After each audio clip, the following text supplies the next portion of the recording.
आजपासून श्रावण महिन्याला सुरुवात झाली आणि या श्रावण महिन्याच्या पार्श्वभूमीवर आज सोमवारी महाड पोलादपूरचे आमदार भरत गोगावले यांनी रायगड किल्ल्यावर जगदीश्वर मंदिराच्या ठिकाणी शिव अभिषेक या ठिकाणी संपन्न केलेला आहे। आपल्या सोबत स्वतः आमदार आहेत। सर, काय सांगाल एकंदरीत की आज एकंदरीत आपण या जगदीश्वर मंदिरा ठिकाणी शिव अभिषेक केला, काय श्रावण महिना हा आपल्या हिंदू धर्मातला पवित्र महिना मानला जातो आणि त्याचं असं यावेळेला औचित्य आहे 71 वर्षानंतर आज पहिला श्रावणातला सोमवार ही दुर्मिळ गोष्ट आहे।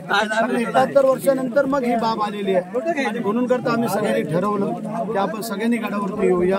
इथं सगळ्यांनी पूजापाठ करायचं आहे। इथं गाणं गायला आम्ही शंभू महादेवाजवळ की या महाराष्ट्रातल्या तमाम शेतकरी बांधवांना कष्टकरी सगळ्यांना सुजलाम सुफलाम व्हावं आणि जो महापूर येतो तो थांबावा आणि ज्या ठिकाणी पाऊस पडत नाही तिथं व्यवस्थित पाऊस पडावा आणि त्यानंतर मग येणाऱ्या 2-3 महिन्यानंतर जी काही निवडणूक आहे त्यामध्ये पुन्हा एकदा महायुतीचं सरकार यावं आणि आम्ही सगळे आमदार निवडून यावेत आणि त्याच्यामध्ये 7 आमदार जे काही आमचे महायुतीचे या रायगड जिल्ह्याचे आहेत ते पण निवडून यावेत असं आमची प्रार्थना। एकंदरीत आता आगामी काळात येऊ ठेवलेल्या विधानसभेच्या निवडणुका आहेत आणि त्याच निवडणुकीला एकंदरीत एक प्रकारची ऊर्जा मिळावी यासाठी हा विषय कसा होता? बघा, आता हा दुर्मिळ योग आहे।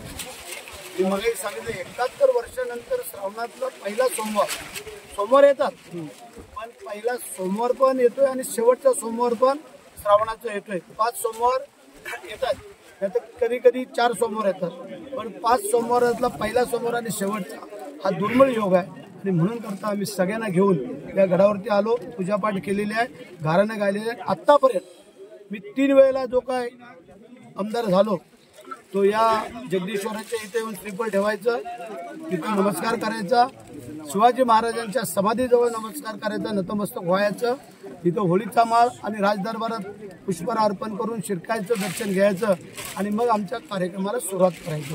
तर तो योग आज सगळ्यांना मिळून घेतलेला आहे आणि 4थ्या वेळेला जय महाराष्ट्र आम्ही करणार। नक्कीच आपल्यासोबत महाड पोलादपूर मतदारसंघाचे आमदार भरत गोगावले सोबत होते। आज श्रावण सोमवार 71 वर्षानंतर आलेला हा योग आहे आणि याच पार्श्वभूमीवर आपण पुन्हा एकदा विजयाचा चौकार मारणार असा विश्वास त्यांनी या असंख्य कार्यकर्त्यांसमवेत किल्ले रायगडवर व्यक्त केलाय। गणेश मापरळकर, एबीपी माझा, रायगड। एबीपी माझा, उघडा डोळे बघा नीट।